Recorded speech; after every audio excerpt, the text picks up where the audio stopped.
ይህን ቪዲዮ እያያችሁት ነው ፋሚሊ፣ ይህንን እያያችሁት ነውና ከዚህ ወደዚህ ሰውነት ለመቀየር በጣም ትልቅ ትግስት ይፈልጋል።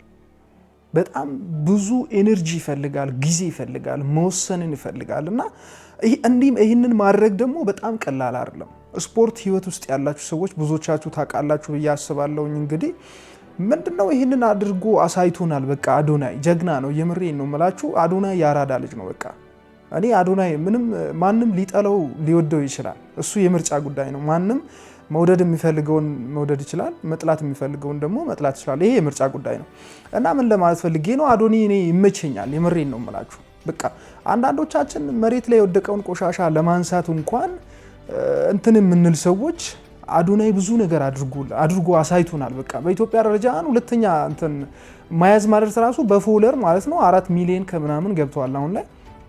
100 ፎሎወር በነበረበት ሰዓት 100,000 እንደሚገባ ስክሪፕት እንትን ብሎ ምናምን ነገር ያንን ሰክሲድ ማድረግ ራሱን የቻለ ቻሌንጅ የሚፈልግ እንትን ነው እና በጣም ጀግና ነው። የምሬን ነው የምላችሁ አዶናይ። በቃ የኖረውን ህይወት ሁላችንም በጓዳችን ደብቀን የምንኖረውን ህይወት ስላወራ ሰዎች እንደዚህ ምናምን በቃ አለ አይደለ ስለተባለ ምናምን አዶናይ ደካማ አይደለም። አዶናይ መጥፎ ሰው አይደለም። በቃ ሁሉም ሰው በየራሱ ፊና እንትን ሲባል ኃጢአት ይሰራል። ደካማ ጎን አለው፣ ጠንካራ ጎን አለው።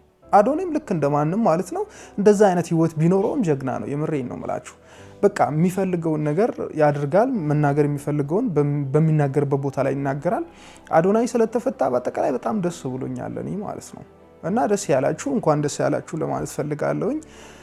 ምን ለማለት ፈልጌ ነው፣ ያልተረጋገጠ መረጃና ማስረጃ ይዛችሁ ባመጡ ባይነኝ እኔ። በቃ በዚህ ፌስቡክ ላይ የተጻፈው ሌላ ነው ስለ አዶናይ፣ በዛኛው የተጻፈው ሌላ ነው፣ ዩቲዩብ ላይ የሚለቀቀው ሌላ ነው። በቃ ብር ለማግኘት ሲባል ያው ብዙዎቻችን የተለያዩ መረጃዎችን እንሰራለን። ነገር ግን ስለ አዶናይ ማረጋገጥ የምትፈልጉ ሰዎች ከራሱ አፍ ከራሱ አንደበት እየሰማነውን ብቻ ነው እንትን ማለት ያለብን ማለት ነው። መንግስትና አዶናይ ብቻ ናቸው የሚያውቁት። ስለዚህ እኔ ምን ለማለት ፈልጌ ነው፣ ብዙ ልጆችን እየረዳቸው እያገዛቸው ከወደቁበት አንስቶ እንጀራ እንዲያገኙ እያደረገ ያለው ልጅ ነው። ምርጥ ልጅ ነው። በቃ ይመቸው። አዶኒ ስለተፈታ እኔ በበኩሌ በጣም ደስ ብሎኛል። ይመች።